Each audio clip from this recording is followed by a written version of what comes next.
Compartimos las palabras del presidente en la Pastoral Social porteña. Lo escuchamos. Era una Argentina económicamente decadente, era una Argentina endeudada y era una Argentina con pocas perspectivas de futuro. Lo cierto es que, aún así, con todo lo negativo que la pandemia conlleva, justo es decir que también es una oportunidad, porque la pandemia lo que nos permitió es dejar al descubierto muchas cosas. Nos permitió dejar al descubierto la debilidad del sistema económico del mundo, porque repentinamente un virus que es imperceptible a la vista humana puede arrastrar no solamente la salud y la vida de los seres humanos, sino puede arrastrar a la economía del mundo como la arrastró.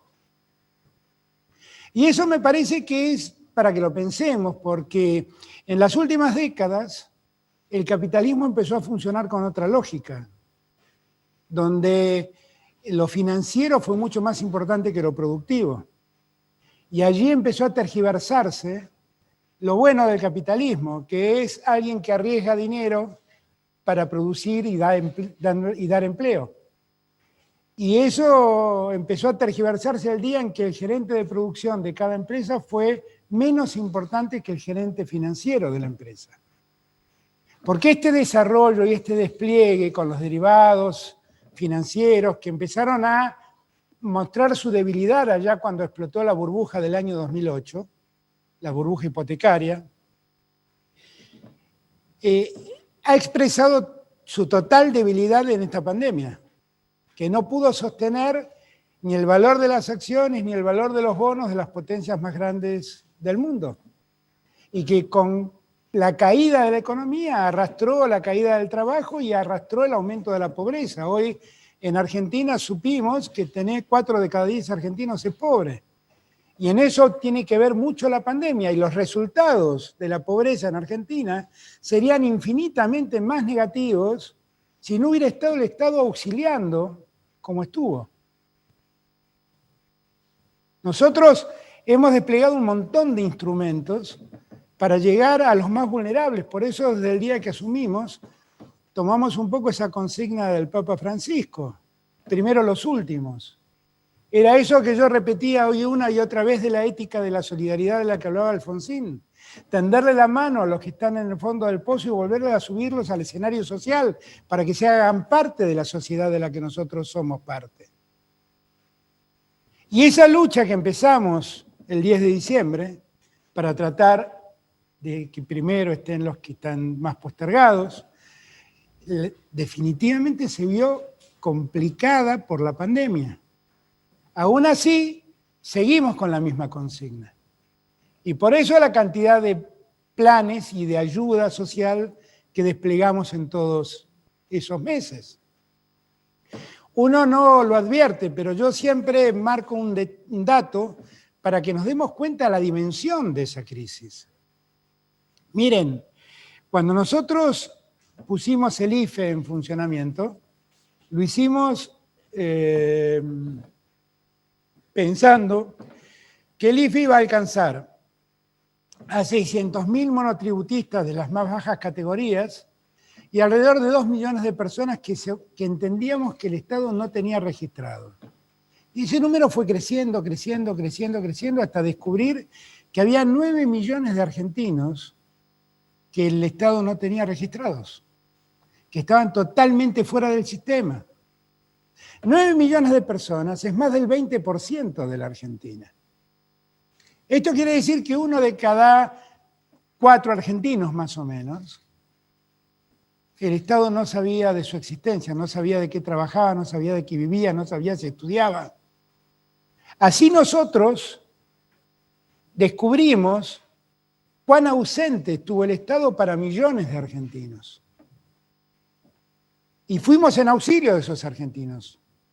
Y en auxilio de esos argentinos fuimos con el plan contra el hambre, con la tarjeta alimentar, aumentando la asignación universal por hijo, tratando de aumentar el ingreso de los jubilados y lográndolo por encima del proceso inflacionario. Y así y todo, la pandemia nos dejó con esta situación de pobreza que hoy enfrentamos. y que es el desafío que tenemos que asumir hoy con miras al mañana. La pandemia además demostró que esa lógica del individualismo que tanto critica también el Santo Padre es una lógica que no nos hace funcionar bien como sociedad. El individualismo solo promueve lo mejor que como sociedad deberíamos tener, que es la condición de la solidaridad. Esa idea de que aquí nadie se salva solo, nunca quedó tan expuesta la certeza de esa afirmación como en la pandemia. Porque por la pandemia han perdido todos. Algunos perdieron mucho más, es cierto. Los más postergados han padecido mucho más la pandemia. Pero perdieron todos. Fue una situación muy trágica. Y es una situación muy trágica la que conlleva la pandemia. Pero tal vez sirva para regar en el mundo, y en la sociedad argentina en particular, la idea de la solidaridad que fue perdida y defenestrada durante todos estos últimos años. Donde la idea de que por el mérito de uno alcanzaba para sobrellevar el presente y el futuro ha quedado al descubierto que no es cierta. La idea de que no todos tenemos las mismas oportunidades y que como no todos tenemos las mismas oportunidades, las condiciones de desarrollo para todos son muy desiguales, hablan de la falta de solidaridad que la Argentina ha vivido. Pese a todo, yo les diría que tengo la tranquilidad de que los argentinos en sí hemos podido desarrollar un proceso de enorme solidaridad a lo largo de todos estos meses. Lo hemos visto. Hemos visto cómo trabajan las organizaciones sociales tratando de contener a los que más débiles están. Hemos visto el esfuerzo mancomunado de la sociedad argentina por ir en el auxilio de los que la estaban pasando mal. Y ese esfuerzo que hizo el Estado estuvo acompañado por organizaciones sociales, por la Iglesia, por las religiones, por otros credos, todos mancomunados en el esfuerzo común de ir en socorro de los que peor la estaban pasando.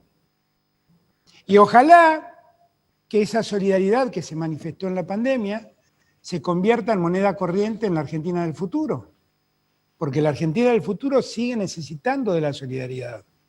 Y la solidaridad en el futuro es básicamente poner en cabeza de cada uno condiciones de desarrollo, generar un proceso de igualdad en el sentido de que todos definitivamente tengamos mejores oportunidades para vivir mejor, para desarrollarnos y para crecer. La idea de la solidaridad para mí es muy importante, y es un cambio sustancial al que la pandemia nos exige reflexionar. Nos exige porque la verdad de repente apareció ese virus imperceptible a la vista humana y todas las fortunas se deterioraron y todas las inversiones se cayeron. ¿Y de qué sirvió esa acumulación tan desigual del ingreso? Sirvió de nada. Y sobre esas cosas debemos reflexionar para ver cómo reconstruimos el mundo del futuro y la Argentina en particular. ¿Y cómo hacemos que en la Argentina el ingreso se distribuya de mejor modo?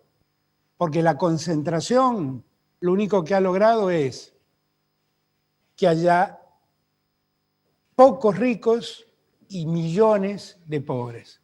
Pero esos pocos ricos pueden caer en la desgracia de la pandemia con la misma facilidad que cae un pobre. Son esos desafíos los que tenemos por delante, construir una sociedad más igualitaria, más equitativa, más equilibrada.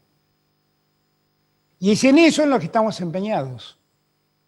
Porque la verdad es que en este tiempo la solidaridad se ha visto y muchos han dejado su vida en el intento. Recuerdo al padre Bache, que hoy ya no está con nosotros, y que dejó su vida por el coronavirus, trabajando con sus vecinos de barrios más carenciados. Y como él podría recordar a un montón de hombres y mujeres que trabajaron en la salud, en la atención de los enfermos y en el camino dejaron sus vidas. Yo quiero que todo eso no haya sido en vano y que todo eso nos permita construir un futuro distinto en la Argentina. Porque la verdad es que cuando nosotros llegamos, la pobreza era del 36%, 35, 36%, y hoy es el 40%.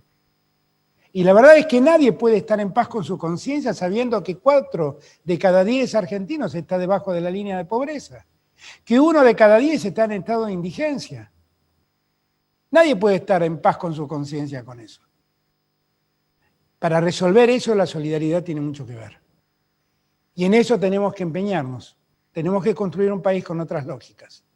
Estas lógicas solo han generado concentración del ingreso y distribución entre millones de la pobreza y de las carencias. La pandemia, además, siempre lo marco, nos obliga a pensar también en cómo va a ser la reconstrucción de la producción en el futuro. Si en el futuro vamos a seguir maltratando al medio ambiente como lo hemos maltratado hasta hoy. Ya tenemos de por sí el daño natural que el cambio climático ha generado como producto de esa desatención al medio ambiente. Y ahí tenemos cómo se están quemando campos en Córdoba, cómo están padeciendo por las sequías. ¿Cuánto tiempo más vamos a seguir pensando antes en acumular dinero? No lo sé. Yo quisiera que la pandemia nos haya servido para que finalmente empecemos a pensar en un proceso productivo que deje de lastimar el lugar donde vivimos, que empiece a reemplazar los combustibles fósiles por sistemas energéticos renovables y que empecemos a cuidar también el lugar donde vivimos, porque también en la pandemia lo que hemos podido corroborar es que cuando nosotros, los seres humanos, nos encerramos, lo que garantizamos son mejores condiciones medioambientales. Garantizamos que el aire sea más puro y garantizamos que el agua sea más cristalina. Y que el problema contaminante somos nosotros en la calle, no los animales sueltos.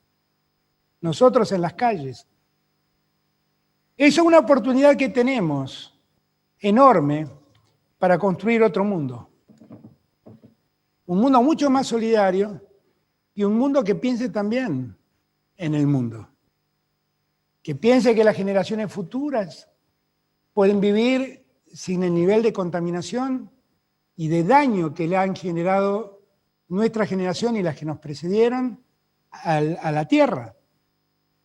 Piensen ustedes que cuando en la cumbre de París se discutió empezar a reducir el uso de combustibles fósiles, las grandes potencias del mundo se quejaron, muchas no firmaron o se retiraron de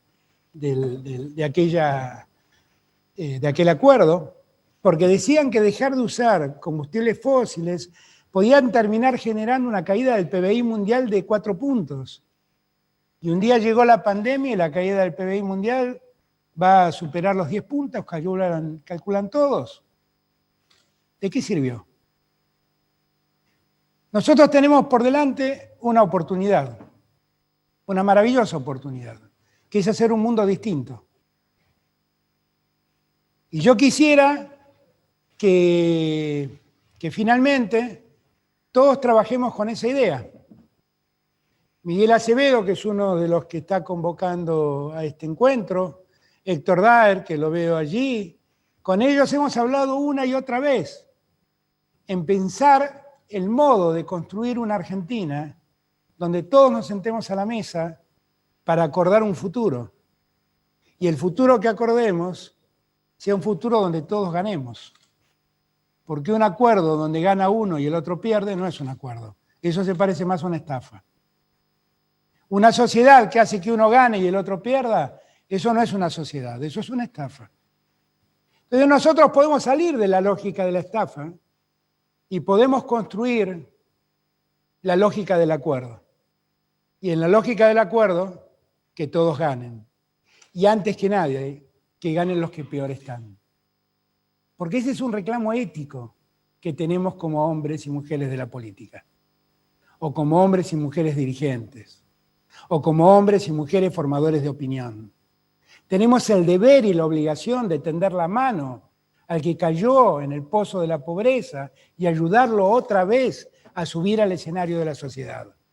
Eso significa darle trabajo, eso significa dar educación, eso significa dar salud, eso significa garantizar que una vejez digna.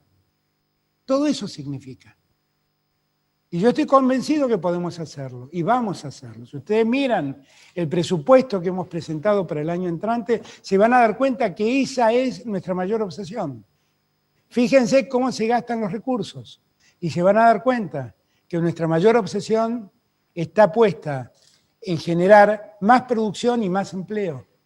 Y recuperar con el empleo a todos, volver a traer a todos aquellos que lo han perdido y que han quedado sumidos en la turbulencia de la pobreza.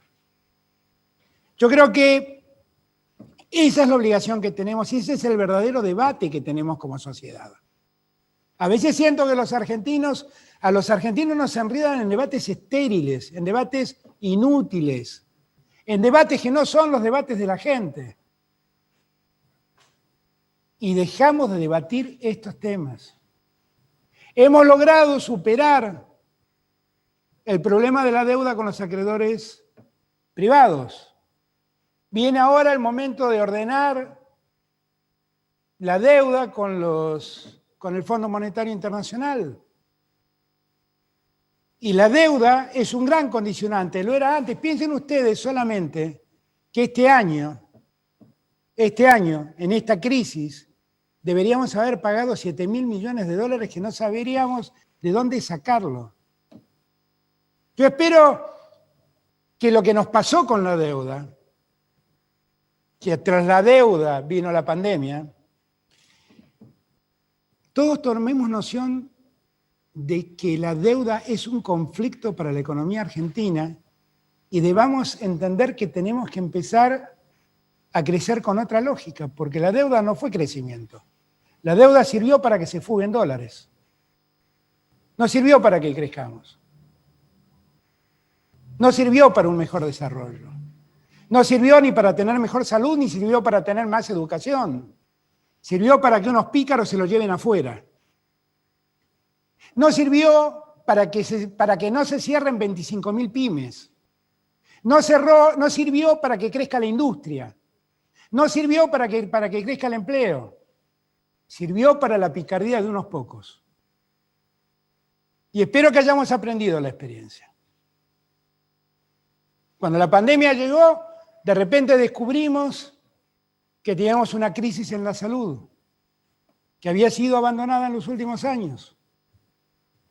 Que esa crisis, además, estuvo también potenciada por quienes creyeron que no hacían falta más hospitales. A mí me apena ver que voy a inaugurar hospitales que estaban listos en el año 2015 y que nadie se ocupó de inaugurarlos en los 4 años siguientes. Lamento ver infinidad de obra pública que se suspendió en el año 2015 y nadie siguió haciéndolo hasta que volvimos a llegar nosotros. No digo esto para reprochar a nadie, solo para saber que eso nunca más puede volver a pasarnos. Nunca más. Nunca más. Y que también es parte de la responsabilidad de la política que eso no vuelva a pasar. No sirvió de nada tomar deuda como se tomó, no sirvió de nada pensar que el control fiscal se logra con menos salud o con menos educación. No sirvió de nada. Tenemos una gran oportunidad por delante y esa oportunidad la tenemos que construir entre todos. Y tenemos que terminar con disputas estériles entre nosotros. No se trata de que todos uniformemos el discurso ni que todos uniformemos el pensamiento. Se trata de que todos tengamos un objetivo: construir una Argentina con trabajo y con producción. Y que dejemos de lado las falsas disputas que todos los días algunos plantean. Porque en este tiempo nadie se salva solo y todos necesitamos del otro. Y aquí nadie sobra en la Argentina. La idea de pensar una Argentina para pocos, esa no es la idea nuestra. La nuestra es una Argentina inclusiva, que le tienda la mano a todos, que ampare y abrace a todos y cada uno y cada una de las argentinas. Ese es el deber que tenemos. Y esa Argentina necesita de todos nosotros. Nadie sobra en esa Argentina. No caigamos, les vuelvo a repetir, en debates estériles, en falsas contradicciones. Pongamos todo nuestro empeño en trabajar en ese sentido. Si lo hacemos, vamos a estar culto, permítanme la redundancia, hacia la cultura del encuentro. Encontrarnos significa eso, fijarnos un objetivo e ir en busca de ese objetivo. Y que el objetivo se concrete a través de la solidaridad y del compromiso de todos. Y que después las disputas por cómo pensamos, las disputas políticas, las saldemos a la hora de las elecciones. Este es un tiempo que a todos nos necesita unidos, que a todos nos necesita juntos. Es un tiempo donde nadie sobra, donde todos hacemos falta. Esa es la Argentina que debemos construir. Gracias, Carlos Sacaputo, por darme este tiempo. Gracias a todos y todas por escucharme. Los abrazo a la distancia y les deseo lo mejor. Y los comprometo a que entre todos hagamos la Argentina que nos merecemos. Muchísimas gracias. Bien, compartimos las palabras del presidente de la Nación, Alberto Fernández, en este discurso inaugural del encuentro virtual de la Pastoral Social Porteña, de la que van a participar no solo dirigentes políticos, sino también sociales y sindicales. Este tema, el resto de las noticias, en minutos a las 20 en la edición central. Los esperamos.